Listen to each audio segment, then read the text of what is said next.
5, 4, 3, 2, 1, go. 60, slight left half long, slowing 80, turn unseen, square left, into flat crest, 80, sharp full left, slowing, hopping over bumps, chicane, right entry, 3 wheels. William Creighton, hello and welcome to one of my Off the Track podcasts. It's great to have you on. Thank you for having me on. That's all right. That's all right. Yeah, we've been trying to catch each other for a few days now. We're kind of both busy men, I suppose. But yeah, obviously coming off the back of the weekend, the first round of the British Rally Championship, the East Ridings Rally. It was tricky, I would say. How was it for you?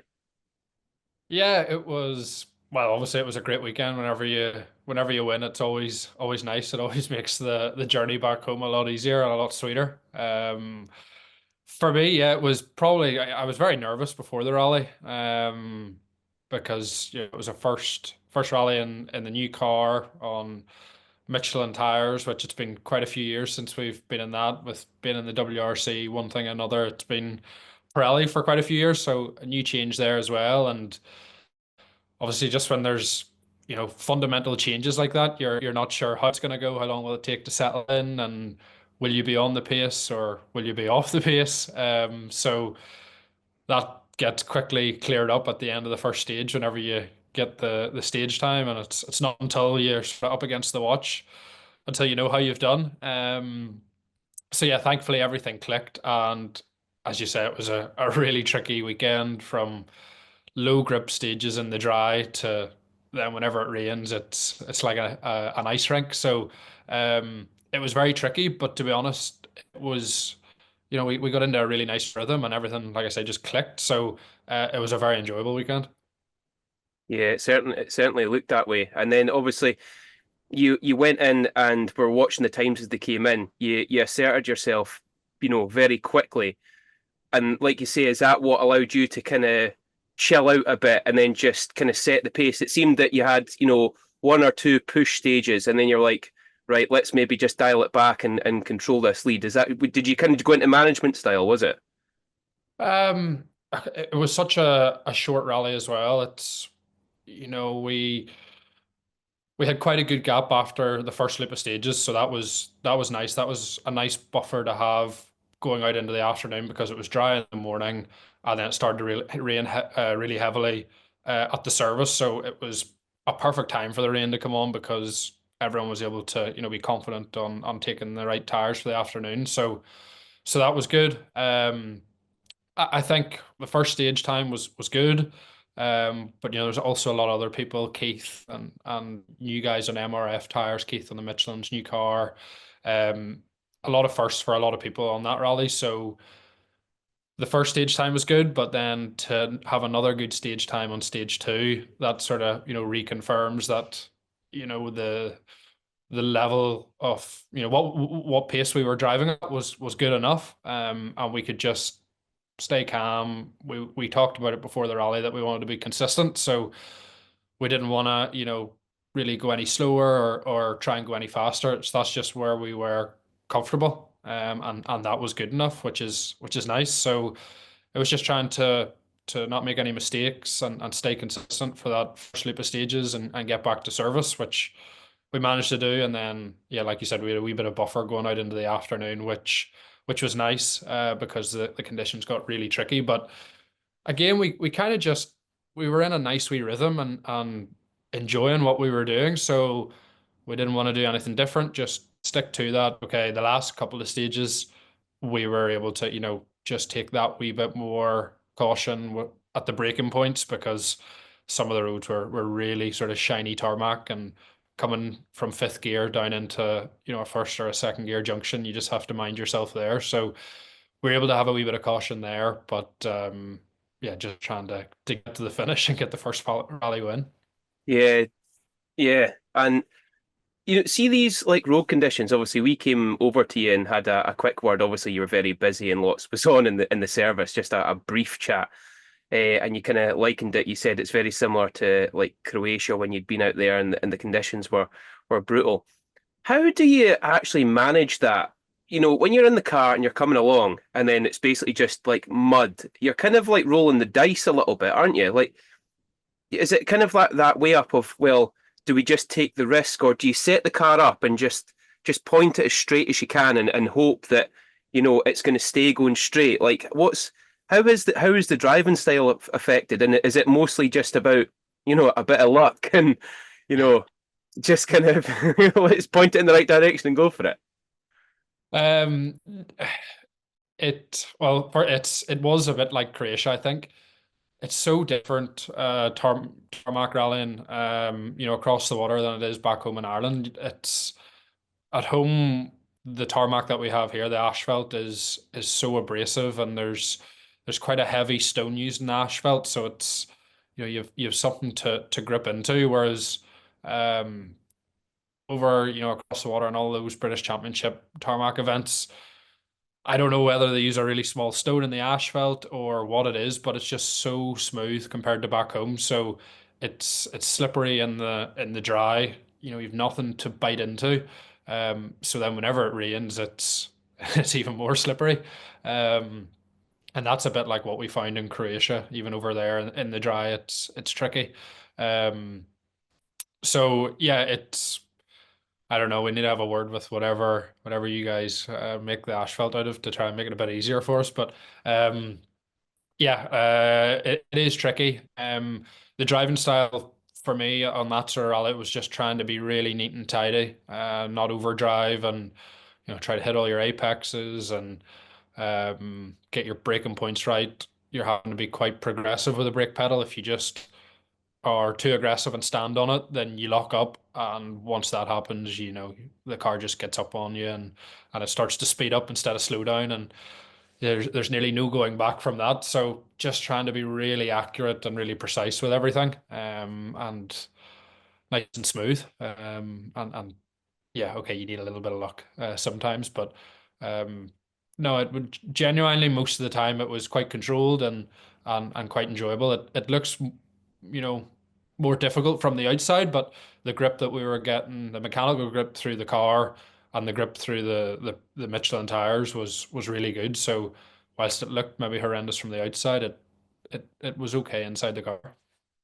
I've always quite liked the Michelin tires myself. Obviously, it's just they're quite expensive, aren't they? So it's difficult to kind of, if there's some cheaper options, I would tend to, maybe favour that if that's what needs to happen. But they're really a bulletproof, and they tend to work in mostly anything. I remember, back in the day when we basically had the choice of like the 11s or the 22s, and that was it. There was no like wet tire or anything. You bolt a set of the soft 11s on, and it would work in a lot of the conditions, and it would go on and go on and go on. So the tire compounds were working really well for you then, yeah.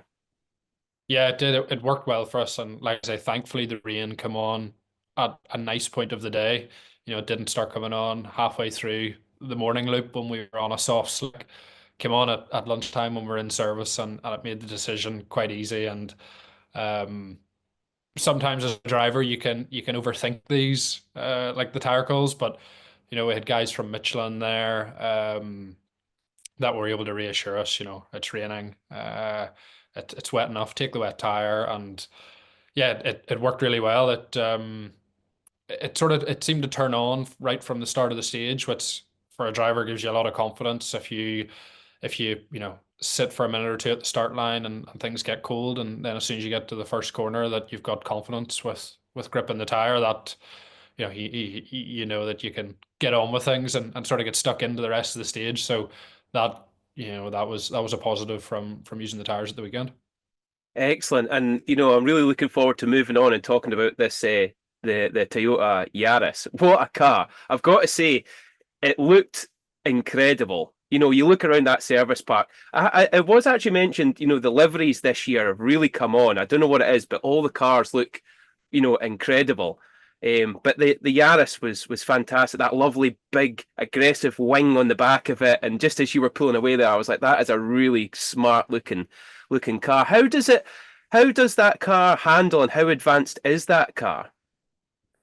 Yeah, well, firstly, like you said, the car I think looks class, and with the livery from Keen Design, and our suits from P1 and Nicky Grist, who helped us sort that. So close to the start of the rally.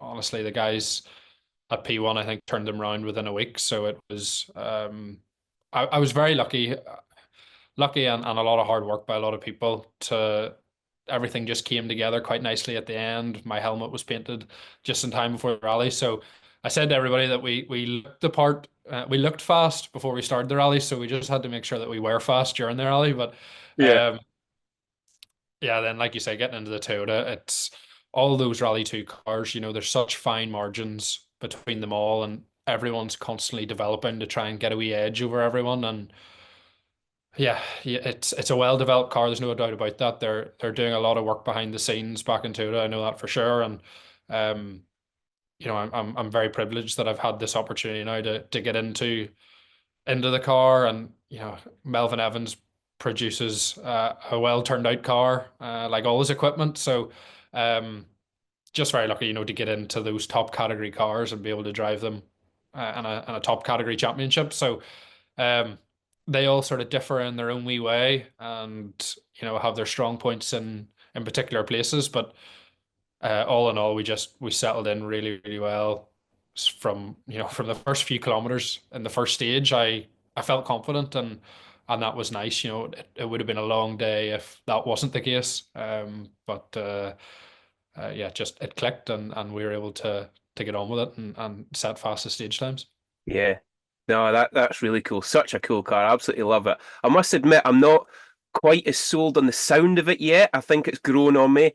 But I mean, I'm a Fiesta man, and I love the note that comes off of them. The kind of like the torquier stuff, like over the years, like the DS3 and the Rally 4s and stuff. It's just I prefer that kind of like higher revving kind of like sound, more aggressive sound to it. But Yeah, no, it's great. obviously a three-cylinder, quite a different sound compared to everything else. So I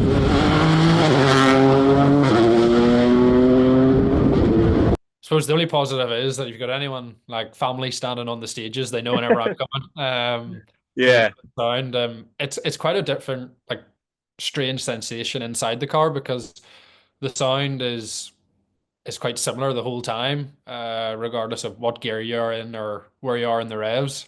So that took a little bit of getting used to, actually.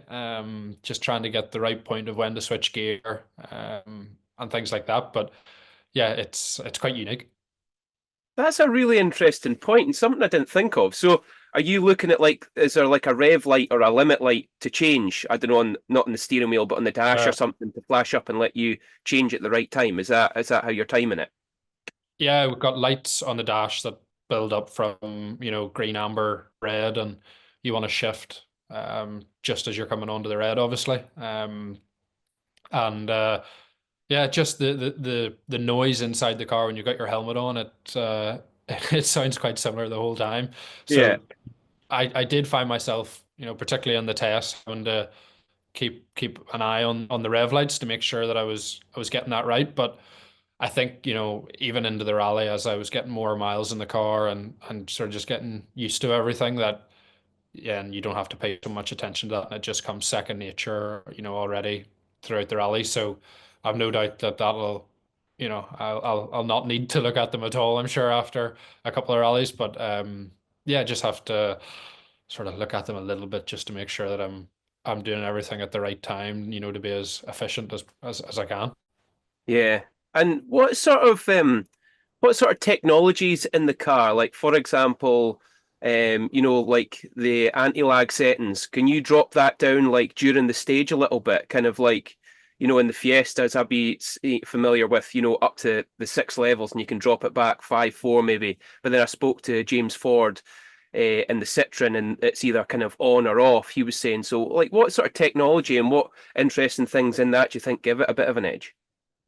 Yeah, all these different cars, have different options for different map settings. But yeah, in the Toyota, it's quite similar to the Fiesta that I drove last year, which is quite nice. But you've got different mappings for the first of all the launch controls. So actually, that was the main one that I was playing about with during the rally because the first stage of the event started. on a really grippy road. And Yeah. even though it was wet, we had a little bit of heat in the tire that we could use quite an aggressive launch setting. Um, but then, the next stage of the rally was on a narrow country road that, was greasy and dirty. And I just knew that we wouldn't have as much grip from the start line. So I put it into a less aggressive launch, and that just Yeah. a little less revs and a little less aggression off the start line just allows you to get the power down a bit easier, and not as much wheel spin, just to try and get as much traction as possible, and get up through the gears and get moving as quickly as we can. So there's that, and then there's also, yeah, different anti-lag settings that, whenever it's really wet and tricky like that, if you turn that down a little bit, it just makes it a bit more manageable in the chicanes and at Yeah. junction. The car's not gonna push on, as much. Hmm. Um, it's driver preference, to be honest. At that rally, I didn't play so much with that because I always like, the throttle, the accelerator pedal to be very responsive. That Yeah. if you have a slide or you need to pull yourself out of something, that it's there immediately. But yeah, all those different things is driver preference, and you can play about with them and see what suits you best. But yeah, particularly that launch setting was something that we were working with during the rally, just to try and be as efficient as possible, like I said, and get up the road and Yeah. get into the stage. And you've got the best part of 10 years of rallying experience. The likes of adjusting all these settings, is that just because you're so relaxed and comfortable and used to that environment now, have you got then spare remit to be thinking about all these additional things? For somebody, let's say like myself or a novice is going in, I'm just thinking about, right, let's just drive the car and control that, and listen to the pace notes. That's like the main sort of things. But you've obviously got all the rest of the package in hand. Does that allow you to say, okay, every stage I'll be changing this, and then during the stages thinking, oh, I might just tweak the anti-lag settings. Have you got that kind of spare remit available, like with your mindset? Are you a lot more, let's say, quite calm during the stages now?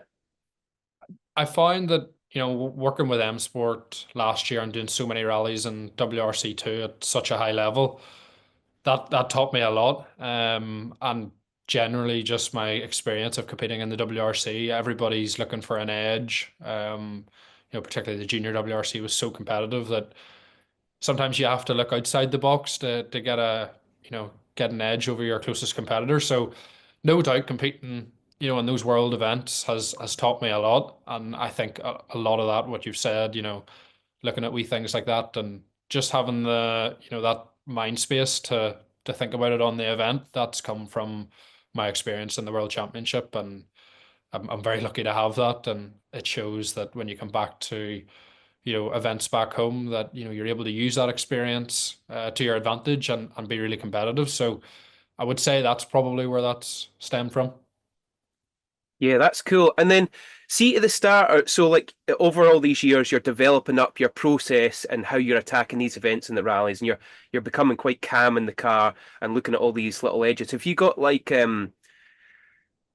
simple things, for example, like getting your head into the right space when you start a stage? If you got like a process or something that you do every time, like you go into the car 20 minutes before, you put your helmet on at 10, you maybe do something with your hands, or do your hands, or think about something, or you maybe watch a bit of in car, or listen to maybe the gravel crew voice notes or something. Like, have you got a bit of a process that you've built up that everything is the same, so your mind knows that when you start to do these processes, it's game time?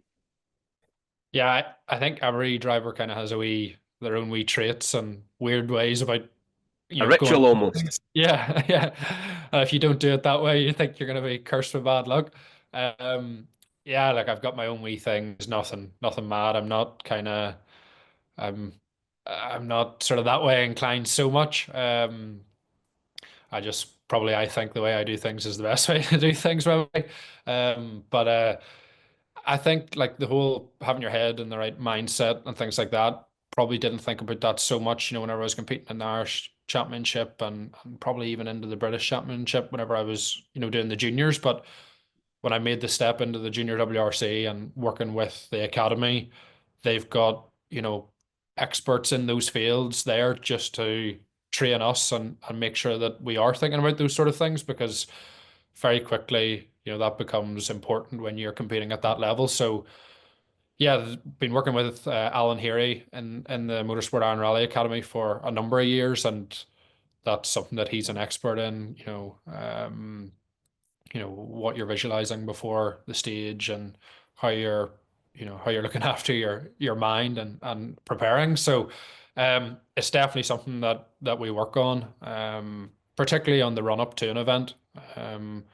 Hopefully the hard work is done by the time you get to a rally, and you're able to enjoy it, and you are in the right headspace. So yeah, it's definitely something that we're working on. It's fantastic to think about that overall picture. I'm going to move on and speak about Motorsport Ireland, because there's a lot of the parts and the topics that you've discussed there that is of real interest to me, like your mindset on the lead up and not just on the weekend, like before it, and how you can maybe take care of yourself and keep your mind in a healthy position. And I was speaking to one of the boys the other day, and we were kind of saying about this, and we're talking about it, and I was like, yeah, I remember it got to a stage where on the lead up to a rally and on the weekend, I would actually give my phone to the co-driver, because there was one time when we did the Circuit of Ireland during the recce. I worked for a shipping company, Shell, and I basically got sacked because I felt like one of the Romanian chief engineers, and there was a big hoo-ha, and he was a bit of an arsehole. And well, that's what I'm saying anyway. So, and yeah, so basically, we're part way through the recce, and I stopped. Well, there I got an email through. I had a look, and it was like, "Oh, we're really sorry, Fergus, but unfortunately, we're going to have to drop you from third engineer down to cadet, which is, a huge drop in salary and all that." And I just felt like my face got all red, and I was like, "That was it. I've went from thinking about pace notes, one right, one left, cuts, tightens, blah blah blah, to oh my God, I need to adjust my life here." So, we went forward from there, being like, right, okay, I need to manage this. We need to think about it. And, people get bad news and stuff, and things can happen at home, and, anything. So it's thinking about, like, all these different aspects. And it's not just quite as simple as, just keeping things as normal. You've got to kind of make that extra effort. But yeah, before I move on to Motorsport Ireland, I was, really interested to chat a little bit about like the Castrol deal and the move to the Yaris. That Toyota Castrol connection is fantastic, and would it be safe to assume that this is kind of, Chris has potentially moved on, or I'm not sure what Chris's plans are yet. I don't know if that's been announced. He was on the entry list for East Ridings for a short period of time. Like, did you kind of slot into his position, or did you have your own deal set up, or is there anything you can tell me about how that came to light? Yeah, well, since the end of last year, working with the Motorsport Ireland Rally Academy and all my other supporters, we're trying to, assess everything and see what way we should go, what way can we go, what options are there.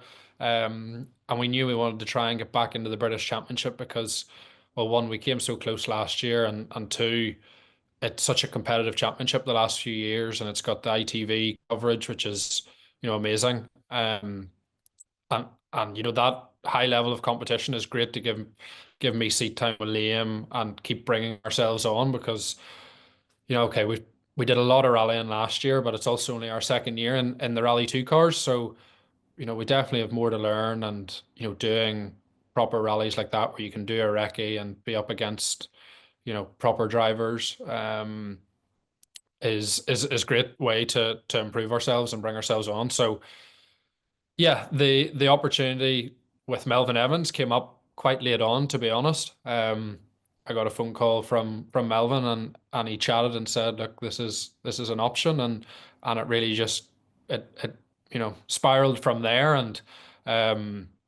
as you say, in the Castrol car, which is I think looks class. The liveries between sort of Marion, and then I've got a slightly sort of remix of that, Yeah. which I'm glad has gone down really well. People seem to like it. So, yeah, Castrol are obviously an iconic brand and have, a rich history in motorsport. So to have that on the side of the car, as well as, the Motorsport Ireland Rally Academy and all my other supporters, it's turned out really nicely. And yeah, it's a lucky and a nice thing to be a part of. And I'm just glad that Liam and I and all my team were able to do a good job on the first rally, and get this result, because it's a dream start. And there's a mountain of people behind Liam and I that first of all help us be at the rally, and then also help us get a good result on the rally. So um, it's a real good feel good factor to get a win and bring that back to everybody else that's been supporting us. Yeah, no, that's brilliant, and so chuffed that it's all come together. Like you say, after just narrowly missing out last year, second place, it's kind of like the redemption, like come back, and we've had, we're going to go for it. You come back fighting fit, ready to go. Um, Moving on, excited to kind of talk about this, and we've spoke a little bit about Motorsport Ireland already. Walking around the service park, it's kind of like a sea of green suits everywhere, and it seems like the sense that I got was that it was these are kind of like a bit of a family, like a community. How much are you talking to the team, and are you looking at the other boys and girls' times when you're out there? Are you passing information about the stages at the end? Have you got remit to do that, or perhaps the co-driver passes this information on? Like how are you all working together? Yeah, no, we're all close. We've got group chat that where all the drivers are in and the co-drivers. So there's we're all trying to work together, even though we're also competitors, which is nice. So yeah, I guess it's difficult on a short rally like East Riding, and the conditions, whilst they were very difficult, they were pretty much stable throughout the day. The first loop was dry, and then the afternoon was wet. But yeah, in any case where there's something that I can pick up and feed that back to the guys coming along, 100% we will do that.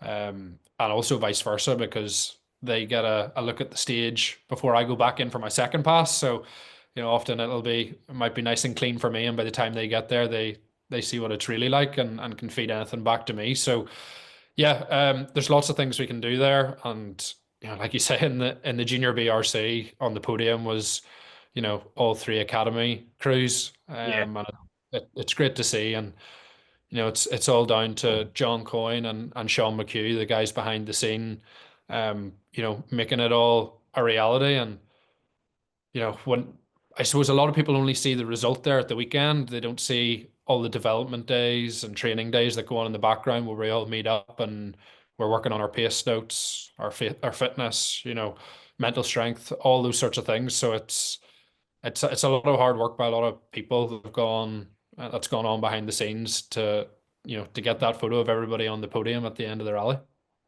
Yeah, it must give great satisfaction though to see that kind of sea of green on the podium. I just thought it was a really iconic photo, and I'm sure that'll be going up in the Motorsport Ireland HQ. I'm sure. No, it Yeah. it looked really cool. But yeah, like so that's interesting. You've obviously got this Motorsport Ireland kind of academy and community and stuff now. Uh, you joined, and I was having a look on EWRC, and in 2020 it seemed on the end that was the first time I seen that on the entries that you were kind of together with Motorsport Ireland. How did that relationship start? Did you reach out to them? Did they reach out to you? And how did it go from there? Yeah, I think I've been a part of it since the very start, or very close to the start of it, I think. And I met Sean McHugh, who's the coordinator of the academy, at a rally in Ireland somewhere, and started chatting. And yeah, it went from there really. And thankfully, I was accepted to be a member, and uh, the relationship really built from there. And our first sort of main year working together, I think, yeah, it was towards the tail end of 2020, and then the 2021 was a busy year when we went to the junior BRC and the junior WRC. Yeah, and really from there, they have been with me and enabled me to be on that WRC journey. And yeah, we've done a lot of rallies since then, and learned a lot and gained so much experience. And obviously, it's enabled me to do those rallies, but also they've enabled me to be competitive at those rallies with all the work that's going on behind the scenes. So, um, yeah, it's been an amazing journey and one that we're still trying to work on, and we haven't achieved everything that we want to achieve. And we got to just keep our head down. Obviously we've had a great result at the first round of the BRC, but it's only one rally, and like I said at the start, there's guys there that were new machinery and new surroundings, and I've no doubt that they're only going to get more competitive. You had Romit there with M Sport, who has not done a lot on UK tarmac, and he set some really good times. So I'm under no illusion that there's going to be stiff competition there, and we got to keep our heads down and just keep working to keep improving, and hopefully we can have a strong performance at the next rally. Yeah, and as you said, the kind of years of experience now. A young William Creighton started in the Junior 1000s back in 2013, I believe. Is that right? Is that when we kick things off? I think so. I think so. It feels like a long time ago. Yeah. And so, I mean, looking back at that journey, looking through the kind of CV and your history, you've done, the best part of at least 10 rallies per year, apart from COVID, obviously, since you started. Like, that's a huge amount of experience that you've amassed. Like, can you tell me about some of the highlights and how that's kind of, the things that stand out over the best part of 10 years? Yeah, I've been very, fortunate that I've done a lot of rallying, particularly in Ireland, whenever I was younger. And, always be all the rallies have always been in a well turned out car and a top car in whatever category I was in. So, I was lucky that way. I had great co-driver, right from the start, and Liam was with me even in the Junior 1000 days. So to keep that relationship going, we've both developed a lot together. But yeah, at the very start, I've got a lot of memories from competing in the Junior 1000 Championship, and back then I thought I was flying. So a lot Well, you of definitely were flying. I mean, in 2014, you won pretty much every Junior 1000 rally that you entered. yeah, but even before that, we did a lot of karting at home and across the water, and I think that stood to me as well. So whenever I got into the Junior 1000s, I was, I still even had experience at that point. So yeah, it was those days. It was all about going for a bit of fun, sport, and I was actually chatting to someone last night. I think we're just naturally competitive, and I was lucky to be in the position where we could be in a good car and win. So it was good fun. My mom, I think that's where I get my competitive nature. She rode in the Olympics back in whenever it was in Los Angeles, and um, I think naturally growing up, with that sort of family background, I was just naturally going to be competitive, and but riding horses wasn't my cup of tea. I wasn't brave enough for that, so I went down the motorsport route, and I think my mum might say differently, but I'm quite happy with my move, to be honest. There might have been a world champion horse rider in William in another life then. Trust me, if you saw me on a horse, you definitely would not be saying that. That's Although my interesting. mum said that I did have a bit of natural talent. So if the rallying, doesn't go well in the next couple of years, maybe that's where I should give it a go. Yeah, switch horsepower. Ah, Yeah. cool. You said you had a background in go-kart. Now, that's something that I actually didn't know. So tell me a bit about that. Like, when did you start? Were you in the cadet class, from 8 onwards, or did you come in about the juniors, maybe 11, 12? When did you kick things off? Yeah, I started in the cadet class. I think it was maybe like 10, something around that, 10 or 11. And yeah, it's like you go maybe on holiday and you get to drive the go-karts when you're away, and that's what I just love to do, that sort of thing. And growing up on a family farm, if there was any tractors or quad bikes, I just wanted to get onto those and drive them. Um, so yeah, went karting up at the local track, Nuts Corner Circuit, and got really friendly with the Eastwood family who looked after everything up there. And the late John Eastwood, he sort of took me under my wing and his wing, and kept me right, and taught me a lot. So yeah, we did a number of years in go-karts, and that taught me the basic racecraft and everything you really need to start motorsport.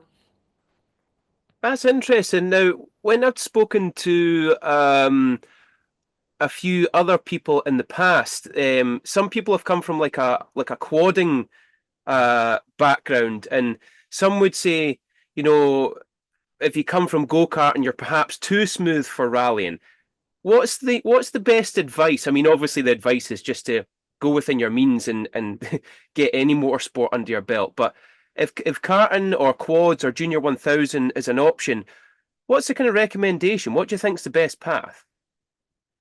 I think it was maybe a bit different for me because I went into go-karts. I think naturally every kid that gets into a go-kart automatically wants to be an F1 champion. And then I made the switch when I was about 14 to Junior 1000s, and that was because my dad did historic rallying, and that it was only ever a hobby for him and for fun. Um, but that's where he felt most comfortable, and that's the area of motorsport that he loved.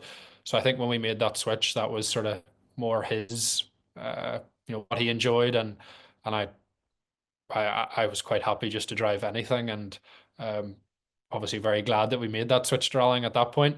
Um, but yeah, the advice is very difficult, but I think it has to start with going to your local motor club. And I would be a big advocate of the Junior 1000 Irish Forestry Championship here at home.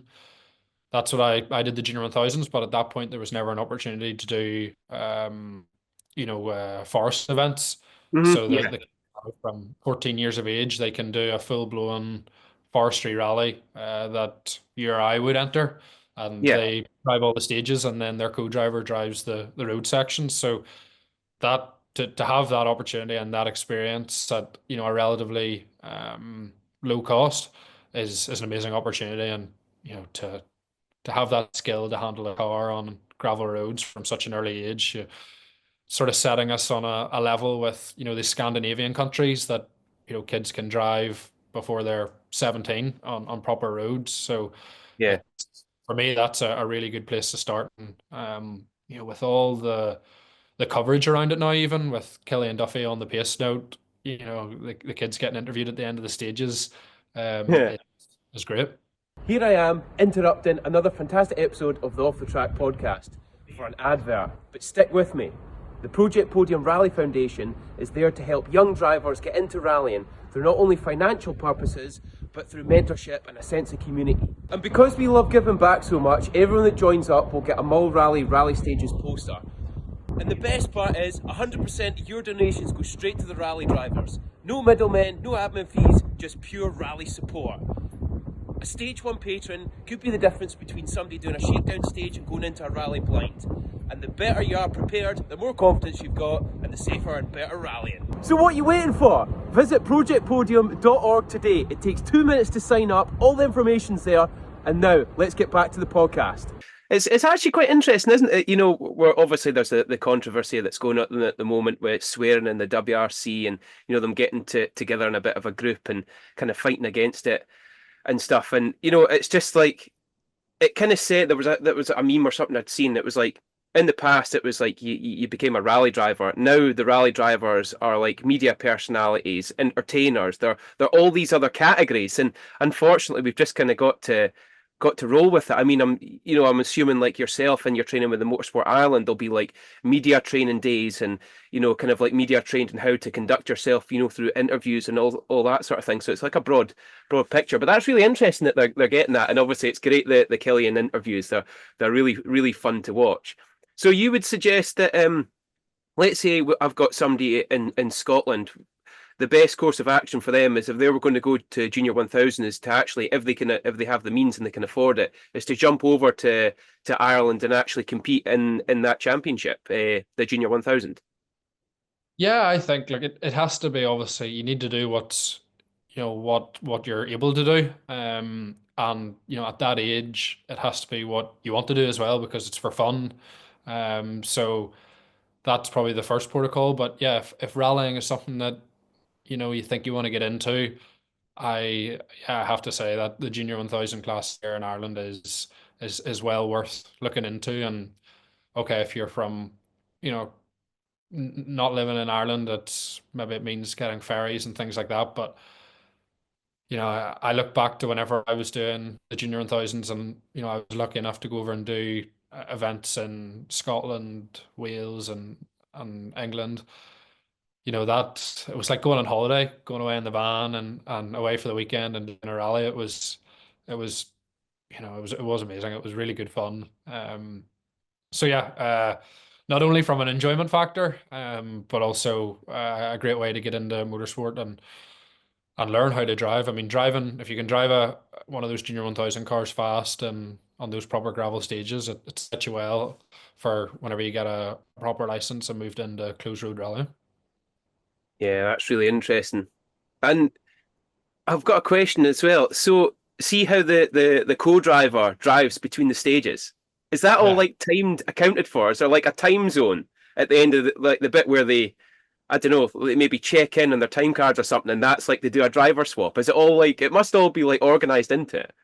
Yeah, to be honest, that's a good point. I don't know the specific details of it, but I don't know whether it's as simple at the end of the stage you do your interview and then you do a role reversal and jump out. But it also, I'm sure the kids have to do an element of the time card, and also read the tulips. So there could be Junior 1000 drivers there that know more about co-driving than I do. So that's also a really good side of it, because not all for every good driver there needs a good co-driver. So and not all of us can be a driver, so it gives them a taste for what it's like on the other side of the car. And you never know, there might be a lot of those kids doing that championship that end up to be a top line co-driver. Yeah, no, that's fantastic. And I'm asking a lot of these things about like development and the best way to go into it because as you can see in the at the top of the page there, Project Podium. So Project Podium is a rally foundation that I've kind of started myself. And it's basically just like a community that we're all trying to get together. And I'm very inspired when I see the field of green suits and the Motorsport Ireland and that sort of thing. Now we've spoken about that a little bit just there with you. See in your lectures and the things that's happening when you're not at a rally, all the preparation and prep work and stuff, what would you say is probably, let's say, the four most helpful things that you've found? Your lectures, your training days, is it fitness, is it pace notes, mindset? Yeah, talk me through the things that maybe I should be thinking about to try and build lectures and try and mentor and support my team. Overall, I think it's the structure and the professionalism that the academy brings to young drivers and co-drivers wanting to come up through the ranks. We've got Josh in a Rally 1 car with M Sport now. It doesn't get any higher than that. So, the academy know what it takes to compete at that level. So to be able to set that out for the guys coming up through, it shows them what they need to do and the commitments that are required. So I think it's that overall general structure and professionalism, but also for me, whenever I was going to the junior WRC, one of the things that I did a lot of work on was my fitness. I think people who maybe look from the outside, a rally driver or an F1 driver, they don't maybe realize how fit you need to be. And I think particularly for rallying, it's that stamina, because in the WRC events you're away for well over a week. You've got a test day, you've got long recce days, then you need to look over your notes, and then that's all before you even start a 300-kilometer rally. So it's hugely demanding on the body and stressful. So you need to be able to cope with that so that it doesn't affect your performance on the event. So that's one of the biggest things for me, working with the academy. But we could talk about things all day about everything that we do with the academy on those training days. And it's even just being able to bounce, for example, on the pace notes, being able to chat to different drivers about things that they do, because you can always pick up wee things that someone else does and maybe tailor that into your own pace notes and gain advantage out of that. So it's just good to have the conversation around all these things, and you never know what you might pick up.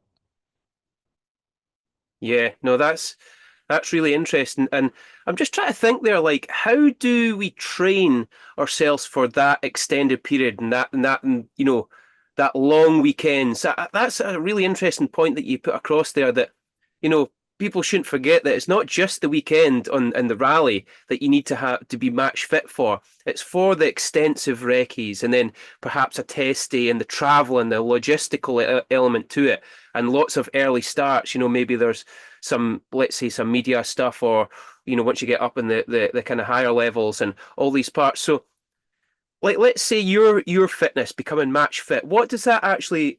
How does that actually look? If I want to get, in William Creighton's position, and I want to be setting up a WRC2 campaign, what am I setting up? How am I preparing? Am I doing like a base level of weight training and then lots of cardio, or am I doing like long cardio for long periods of time, or just trying to stay and keep my life as calm as possible so that I've got the residual brain power? Like, kind of talk me through how on earth we do that. How do we get to become match fit? I think a lot of it comes down to the work that you do, in the off season, because if you've got a busy campaign, whenever you start that first rally, quickly one rally leads into the next, and it's you lose that structure then in between. So it's, I think, having a really good sort of off season and getting a lot of training done then is a key, and then setting out a structure for after event. What's your recovery process, and when if you've got a 3 week block, basically setting that structure out in advance, that you don't arrive there and not have a plan. So yeah, it's doing the work before the season starts. And I think, for me last year, I enjoy running and that sort of thing. Doing a lot of cardio. So I tried to sort of flip that a wee bit in its head this year, and trying to do more strength training compared to the amount of cardio that I was doing. So it's all individual, and we're lucky that we've got a fitness trainer in the academy that is able to provide us with a tailored program for what we need to achieve, and how we can achieve that with the time that we have. So you can get all the programs, but it's about having that structure on the run up to the rallies and then in between. And that's the physical fitness side of things, and then obviously you got the nutrition side. So we've got a nutritionist from Daniel Davey in the academy, and that allows us to make sure that we're healthy, really, that we're feeling our bodies well. And that's not just starting when you get to the event. That has to happen well before, that you're drinking enough, during your average week, and eating well, and not going to get sick on the rallies. And there's loads of things, and then you obviously have to tie that all in with preparing for the actual rally, with all the stuff that's available now on Rally TV and the onboards. There's a mountain of things that you can do. So yeah, just trying to keep structure so that you don't get clogged down with all that, and that you kind of, for me, I like to arrive at a rally with a mindset that I've prepared well, and get that all done, that you can approach the rally, that you know what you're doing, and you can enjoy it. It doesn't sound very easy. It doesn't sound really. We'll just go out and do a bit of a recce, and we'll just have a go at it. I suppose the competition level across the board has come up so much over the years with the advancement of technology and all these things. Yeah. Back in the day, folk aren't concentrating on blooming nutrition and all that. I wouldn't have thought they'd just be a lot of a lot of the folk might have been out in the pub the night before and then kind of going for it. Certainly, and as far as the Well, Mull Rally's you could concerned, still do it, but they're probably just not going to win. yeah, exactly. If you're in for just pure enjoyment, then that's maybe still doable. But Yeah, I've got nothing against those guys doing that, to be fair. yeah, Yeah, whenever you're competing at a high level, which I'm lucky to be doing, that there's too much that goes into these events, that you have to do the work before the rally. yeah. Now, my favorite event of the year, it wouldn't be an off the track podcast if I didn't somehow bring it all the way round back, and I'm going to go there. So obviously, in 2021, the BRC had a last minute switch to the Mull Rally. in which she came 8th overall. How was that event for you? And what sort of some good points and bad points about the event? It's bonkers. I think it's the best way to describe it. I like that. Completely bonkers, but yeah, like that's one of the things that I'll never forget. My first, maybe my last Mull. No, I'd love to come back and do it, but yeah, it's such a unique event. You use a lot of the stages, um, more than two passes. A small stage maybe links in as part of a longer stage in the rally. So um, you quickly, the place is only so big, you quickly get a feel for the island, and there's only so many roads on it. But um, yeah, that was a baptism of fire. It was around to the junior BRC. Um, it's the oddest thing ever because the rally starts in the dark, I'm pretty sure, Yeah, uh, and goes the whole way into like 2, 3 o'clock in the morning. So it's there's no other rally like it, and for us to experience that, it was pretty cool. We broke a drive shaft, I think it was on the first night. We were able to limp back to service at the ferry there, yeah, yeah, and DGM did a class job. They changed the gearbox in less than the 30-minute service that we had. And then we come out of the service area, turned left, and basically headed for no man's land. Not a light on the road, no other rally cars around us. I thought we were driving to the edge of the world. yeah. I can't remember. I'm sure you'll know them. The two stages down there, right on the water. Greeben and Screeden down on the shoreline. Yeah. It was pouring down and a lot of standing water. It was such a tricky night. But we had a good run and clawed back a lot of time. And yeah, eventually we went on to win the junior BRC that rally. So it was a good comeback after breaking a drive shaft. We could have easily been out of the rally. Yeah. It was yeah, it was a lot of fun. And then we Did you actually went. enjoy the stages? Well, did you enjoy it? Yeah, I did. I did. It was they're very bumpy jumps. But like I was talking about earlier, there's still a lot of grip in the tarmac, even in the wet. It was Mm. more just standing water. The aquaplaning was quite tricky. Um, but yeah, no, I did enjoy the stages. I'm awful with the names of them. I can't remember the long stage that we did near the start of the rally. It was really good. Started on an open sort of moorland, and it was flat out with all the posts for whenever it snows, the markers. Yeah, Uh, yeah, yeah, Using those for markers in our notes whenever the lights were reflecting off them. Was yeah. a good run there. So yeah, no, I did. I really enjoyed it. We finished that rally and went direct to.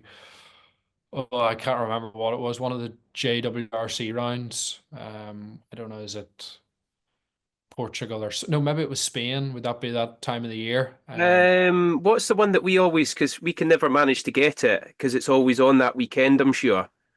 I'd have to search it and find out. Actually, I know what you're talking about It's though. all like October time, no? Yeah, it is. Yeah, Yeah, October. I It's think. about the second weekend in October. Yeah, I'm pretty sure it was Spain. We were going Yes, there. Spain. That's right. Yeah, Um, so yeah, to do Mull, and then literally we grabbed our helmet and our suits and we jumped on the ferry as passengers and got over and then made our way to Rally Spain. Whilst the guys queued up for about 12 hours to try and get the ferry back home. yeah. So yeah, it's one of those rallies that is on the bucket list, and we did it, and yeah, it'd be cool to go back there in the future. Oh, we'd love to have you back. That would be great. I was chatting to John Armstrong at the weekend as well, and I was, trying to just plant a wee seed in there. But like you guys are doing, big campaigns and doing so much. Like, there's not a lot of residual budget unless we pay for it, pay for you to come and do it. But certainly when we're over at Killarney, we're chatting a few lads there, and if the organising team or something can come with a proposal to maybe give guaranteed accommodation or cheaper accommodation, some sort of incentive that the Jason Black and the boys were saying, we could perhaps get like 10 of us that would come over en masse and just have a right good go at it. And I think that would be absolutely brilliant. Get all use chaps over for a bit of a laugh. So yeah, Yeah, we need to come to the party. yeah, there's no doubt about it. It's a difficult rally to get to because of where it is, and there's obviously only so much accommodation and everything like that on the island. But like those things, there's a way around all of that, and it's trying to organize that is definitely worth it to being able to do the rally. Yeah. Well, bringing it all kind of round, I would just like to kind of chat a little bit. Obviously, as we'd said, for the best part of 10, 12 years, you've been rallying, go-kart and motorsport. I would, probably safely assume has been a huge part of your life. How does that work-life balance tie in, and what do you do for work? Yeah, it's been nearly all I've known for the last 10 years or so in rallying, which is amazing. There's not a lot of people that my age that can say that, so it's been amazing, and that's been down to being able to do it, having my family to support me. My dad, is very busy with the family business, and he thankfully gives me the time away that's required. And I'm last year, I wasn't about too often, but he loves it as well, and he wants me to achieve my goals as well. So I've got an opportunity here, and with the Motorsport Ireland Rally Academy, they've made it all possible as well. So it's everything has to work, and you have to be right place, right time, but also have that opportunity to be able to put the time to these events that you need. So yeah, whenever I'm not rallying, or whenever I'm not preparing for a rally, which is doesn't leave a lot of time. It doesn't, no. I'm, Not from what you've been telling me. yeah, I'm trying to help my dad at the family business, but also do a little bit of farming on the side. I enjoy that. Yeah, a bit of ploughing. Yeah, a bit of that, and looking after a few cattle.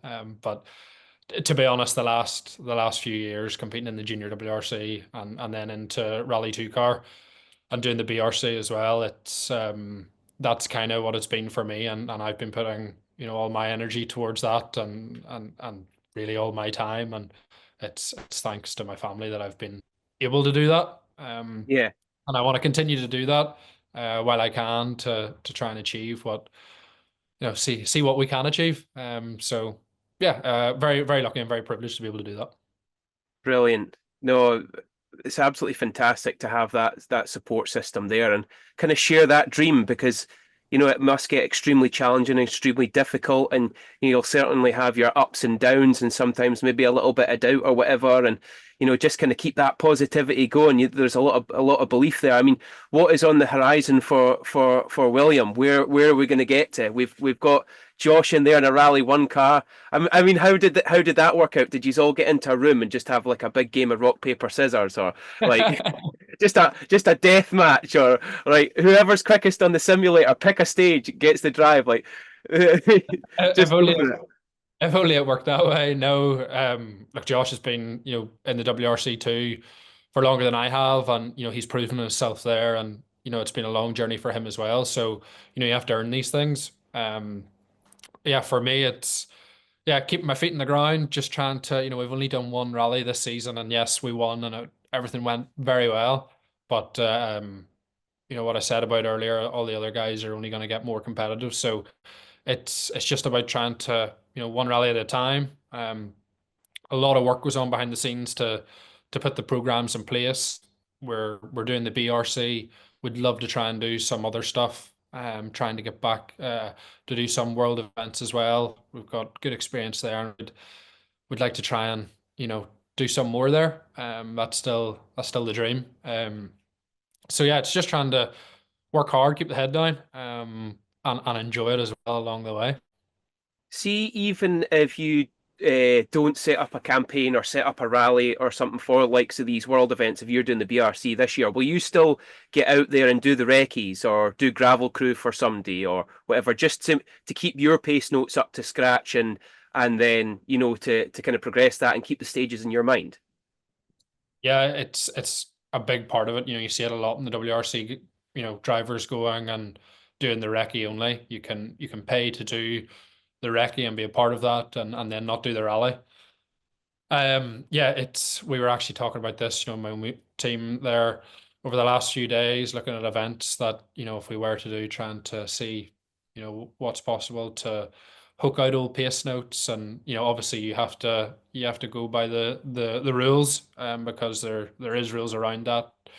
With the time running up to the rally, obviously you can't go do anything too close. So Yeah, it all has to be correct, but there is opportunities to do that, which is good, because if you can turn up at these WRC events or any international rally with a set of pace notes from whether that be over previous years or ones that you've made, it's a big benefit. It gives you a really good head start, compared to going with a fresh page and starting from yeah, scratch. So there's so many things you can do, and like I said, also about the rally TV, all the onboards there, you could do too much. You also don't want to fry your head, so it's finding that balance and trying to get it right. yeah. I'm just looking, William. I'm very much aware that I've taken up a lot of your time here, but just a couple questions just before we go. I'm just so interested, and it's really great to chat to you. I see, like on the esports WRC game, we've got a lot of the genuine stages that are on there. Is that a tool now that you might use on the lead up to World events? Yeah, we've actually got a simulator campaign set up in the academy. John Armstrong runs it Yeah, because he's um, a world champion esporter. yeah, yeah, Whatever it is, I'm not into all that so much, but it's really good for your reactions, and not only that, it's good crack to do that with the guys in the academy. So yeah, it's something we do. Thankfully, I'm better in the real rally car than I am behind the PlayStation. Because it's a different sensation, but at least whenever you go off the road on the PlayStation, it's a lot cheaper to get back on the road than it is in real yeah, yeah. life. I'm a big advocate for that. So it's a little easier that way, and doesn't get you into so much trouble. Um, but yeah, it'll be interesting just to see. There's a lot of that goes on. In F1 and circuit racing. You've got the F1 teams have got a team of people back at the factory driving the simulator on test days, or even during the race, to come up with setup or strategy. Yeah, So people just to see how that, if that would ever develop into rallying. Obviously, it's a lot more difficult with the stages and not using a circuit, but I'm sure something like that will come in the future. yeah, that's cool. And see the simulator that you've got in the academy, is it just like a stable seat or is it like a motion one?